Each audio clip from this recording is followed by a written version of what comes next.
Workplace well-being. You hear that phrase thrown around all the time, right? But is it just some corporate buzzword, or is it actually the secret to a happier, more productive life? Because let's be real, our jobs have a huge impact on pretty much everything. So today, we're going to dig into this well-being crisis and, more importantly, figure out what we can all do about it. Let's just start with a number that should make everyone stop and think. A staggering 71% of workers feel that their job is actively harming their mental health. That's almost 3/4 of the entire workforce. This isn't just a case of the Monday blues, This is a massive, silent epidemic of stress. And believe it or not, it gets worse. At the exact same time, a full 80% of the workforce feels disconnected from their jobs. Just think about that for a second. People are not only stressed out of their minds, they're also completely checked out. It's the absolute perfect storm for burnout. And this isn't just about feeling unhappy at work. We are talking about a full-blown public health emergency. I mean, when the CDC and the World Health Organization step in and say that stress is becoming a primary killer, you know it's serious. What happens at the office has literal life or death consequences. So, to even begin to solve this crisis, we first have to understand it. We need to diagnose the core issues, and it really boils down to 3 key feelings that are just poisoning our workplaces. First up, you've got chronic stress. And this isn't that jolt of adrenaline you get from a tight deadline. Nope. This is that constant low-level hum of anxiety that follows you home, keeps you staring at the ceiling at night, that knot in your stomach that just never seems to go away. Next, there's that feeling of being completely overwhelmed. I mean, look at that definition. To be surged over and submerged. That's powerful. It's that sinking feeling when your workload just seems impossible, like you're literally drowning in your to-do list. And finally, there's disengagement. This is the slow fade. It's that gradual process where you mentally and emotionally just pull away. You pull away from your work, your projects, even the people you work with. It's when that fire you once had just fizzles out. And this isn't just some abstract idea. This chart you're seeing, it's from a real 100-person company. In a single week, 1/5 of the entire staff said they felt overwhelmed. This is happening right now, in companies just like yours. This is the reality on the ground.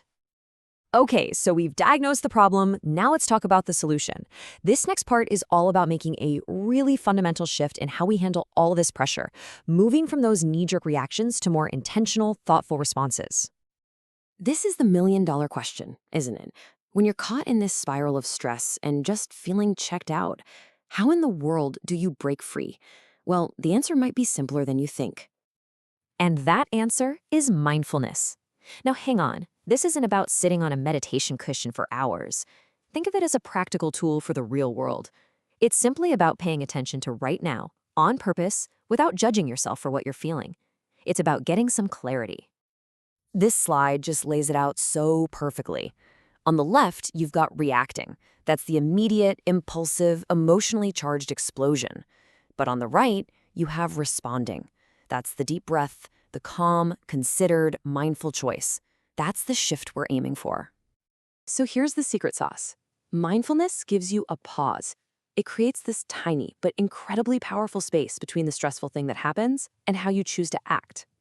And in that little space, that's where you find the power to choose a calm response over a gut reaction. All right, let's get down to brass tacks. We're moving from theory to action with a really clear toolkit that anyone, whether you're an employee or a manager, can start using today. And this is absolutely crucial. A healthy workplace isn't something that can just be ordered from the top down. It's a partnership. It takes effort from individuals looking after themselves, and it takes leaders creating an environment where that's not just possible, but actually encouraged. It's a two-way street. So, if you're an employee, here's your 4-step game plan. First, ask. Don't just suffer in silence. Actually talk to your manager about what's going on. Second, take real breaks. Step away from your screen for 5 minutes. Third, engage. Find something at work that actually lights you up. And fourth, just breathe.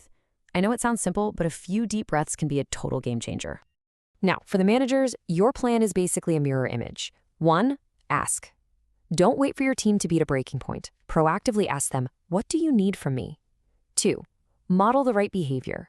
If you're sending emails at 10 p.m., what message does that send? 3, support. Make it okay to take time off. And 4, train. If stress is coming from a skills gap, invest in your people. So, we've talked about how to manage all the negative stuff, but that's really just step one. The ultimate goal isn't just to survive your job, it's to actually thrive. And that means we have to elevate the conversation from just coping to actively building something positive. And that brings us to purpose. I absolutely love this. The origin of the word purpose literally means to put forth. So this totally reframes the whole idea. Purpose isn't something you find, it's an intention that you actively create and put out into the world with your actions. It's a choice you make. And this is exactly why purpose is a business must-have. This quote says it all. Without that shared sense of meaning, people are just there for a paycheck. And when things inevitably get tough, they have no real reason to stick around. Purpose is the glue. And the consequences of a workplace without purpose? Well, they're devastating. You get a disengaged team, a revolving door of people leaving, a toxic culture, and a constant struggle to find good people. A lack of purpose isn't just a nice-to-have problem. It hits your bottom line hard. So I want to leave you with this one question. It brings everything we've talked about right back to you, right now. Forget about 5-year plans for a second. What purpose, what small intention are you putting forth in your work today?